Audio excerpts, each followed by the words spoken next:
ನನಗೆ ಅದೆಲ್ಲ ಕೇಳ್ಬಿಟ್ರಿ. ನೋಡಿ ಯಾವುದೇ ಕ್ರಾಂತಿ ಇಲ್ಲ. ಕ್ರಾಂತಿ ಇದೆ.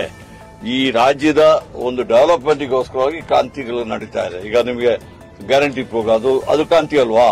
ಅದು ಜನರಿಗೆ ಅನುಕೂಲವಾಗಿ. ನೋಡಿ, ಇವತ್ತು ಇಡೀ ದೇಶದಲ್ಲಿ per capital income you are number 1. ಇಡೀ ರಾಷ್ಟ್ರಕ್ಕೆ ನಾವು ಕಾಂಟ್ರಿಬ್ಯೂಷನ್ ಮಾಡೋದ್ರಲ್ಲಿ ನಂಬರ್ 3 ಇದೀವಿ ಕರ್ನಾಟಕ. ಅದೊಂದು ಹೆಮ್ಮೆ ಅಲ್ವಾ? ಅದೊಂದು ಕ್ರಾಂತಿ ಅಲ್ವಾ?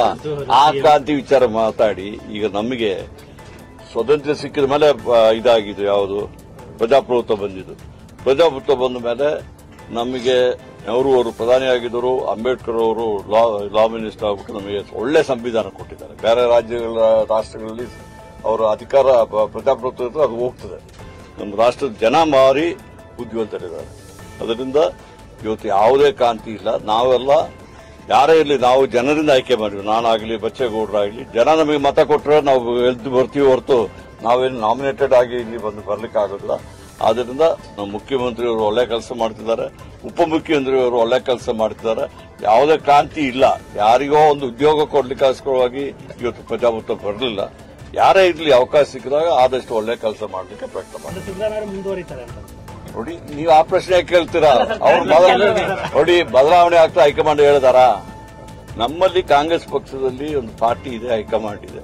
ನಮ್ಮ ಮಲ್ಲಿಕಾರ್ಜುನ ಖರ್ಗೆ ಅವರು ಇವತ್ತು ರಾಷ್ಟ್ರಾಧ್ಯಕ್ಷರಾಗಿದ್ದಾರೆ. ಅವರೇನಾದ್ರು ಹೇಳಿದಾರ ಬದಲಾವಣೆ ಆಗ್ತದೆ? ರಾಹುಲ್ ಗಾಂಧಿ ಅವರು ಹೇಳಿದಾರ? ಸೋನಿಯಾ ಗಾಂಧಿ ಅವರು ಹೇಳಿದಾರ? ಮತ್ತೆ ನಿಮ್ಗೆ ಯಾಕೆ ಇದೆಲ್ಲ ನಿಮ್ ತಪ್ಪಲ್ಲ, ನಾನು ಹೇಳಲ್ಲ. ಎಲ್ಲ ನಿಮ್ಮ ತಪ್ಪಲ್ಲ. ಅದು ಹೇಗೆ ಗೊತ್ತಾ? ನಿಮಗೆ ಮೊದಲು ನಾನು ಇದ್ದಾಗ ಬೆಳಗ್ಗೆ ಒಂದು ನ್ಯೂಸು, ಮಧ್ಯಾಹ್ನ ಒಂದು ನ್ಯೂಸು, ಸಾಯಂಕಾಲ ಒಂದು ನ್ಯೂಸು, ಅಷ್ಟು ನೀವು ಮಾಡಿದ್ರೆ ಸಾಕಾಗಿತ್ತು. ಈಗ ಒಂದೊಂದು ಅವರಲ್ಲಿ ಬ್ರೇಕಿಂಗ್ ನ್ಯೂಸ್ ಬೇಕಲ್ಲ, ನೀವು ಅದನ್ನ ಹುಡ್ಕೊಂಡು ಮಾಡ್ತಾ ಇದ್ದಾರೆ ಅಷ್ಟೇ. ಈಗಲೂ ನನ್ಗೆ ಗೊತ್ತಿದೆ, ನಾನು ಏನು ಒಳ್ಳೆ ಕೆಲಸ ಹೇಳಿದೀನಿ ಅದು ನ್ಯೂಸ್ ಅಲ್ಲ ನಿಮಗೆ. ಆಯ್ತಾ? ಅದಕ್ಕೋಸ್ಕರವಾಗಿ ಇನ್ನು ನಾನು ಕಾಂಟ್ರವರ್ಸಿ ಮಾಡುವ ತನಕ ನೀವು ಪ್ರಶ್ನೆಗಳು ಕೇಳ್ತಾ ಇರ್ತೀರಾ. ನನ್ನಿಂದ ಡೋಂಟ್ ಎಕ್ಸ್ಪೆಕ್ಟ್ ಎನಿ ಕಾಂಟ್ರವರ್ಸಿ. ಸಚಿವ ಸಂಪುಟ ಬದಲಾವಣೆ ಆಗುತ್ತೆ ನೋಡಿ, ಅದು ಇರುವುದು ಅದು ಯಾರಿಗೆ?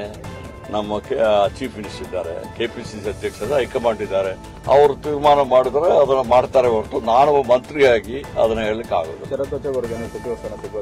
ಅವರು, ನಾನು ಈಗಾಗಲೇ ಹೇಳಿದ್ದೀನಿ, is one of the best legislature C educated ಮತ್ತೆ ಒಳ್ಳೆ ಮತ್ತೆ ಪ್ರಾಕ್ಟಿಕಲ್ ಆಗಿದ್ದಾರೆ. ಅವರಿಗೆ ಫ್ಯೂಚರ್ ಅಲ್ಲಿ ನ್ಯಾನ್ಲ ಬರ್ತದೆ ಅಂದ್ಬಿಟ್ಟು ನಾನೇನು ಹೇಳಲಿಕ್ಕಾಗ್ತದ? ನೀವೇ ಹೇಳ್ಬೇಕಾಗ್ತದೆ. ನೀವು ಹೊಸಕೋಟೆಯವರೇ ಹೇಳ್ಬೇಕಾಗ್ತದೆ. ನೀವು ಅವರಿಗೆ ಬೆಂಬಲ ಕೊಡ್ತಾ ಇರಿ, ಅವ್ರು ಏನ್ ಬೇಕಾದ್ರೂ ಆಗ್ಬೋದು. ಬಿಹಾರ ಚುನಾವಣೆ 300 ಕೋಟಿ ಫಂಡಿಂಗ್ ಮಾಡ್ತಾರೆ ಅಂತ ಬಿಜೆಪಿ